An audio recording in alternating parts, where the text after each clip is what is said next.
Attic? How about your basement? One local animal group wants to keep those bats after they've been removed from your home.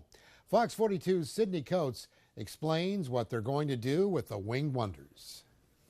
With the recent spike in temperatures, it got way too hot and all of our bats have woken up. So Laura Stastny and 8 volunteers are now taking care of these bats. You want to go back in there with your friends? And all the bats were found inside homes this winter. What happens then for those bats is that they can't just be put back into hibernation because they've burned a bunch of calories, they've burned a lot of weight, and they need to be fed before they can go back into hibernation. These guys right here, you can check them out, are some of the 400 bats the Nebraska Wildlife Rehab have taken in just this winter. So there's her wing.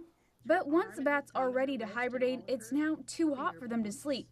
So the Nebraska Wildlife Rehab needs a cold place for the bats to go. So what we need to do is invest in this wine cellar so that they will be in a temperature-controlled cold environment so they won't wake up before it's time to be released. Stastny says it's important these bats have this wine cellar. Bats need to mimic their natural cycle, and when they're healthy and when they have a good weight, they should be hibernating. Slumber time for bats lasts until about mid-April.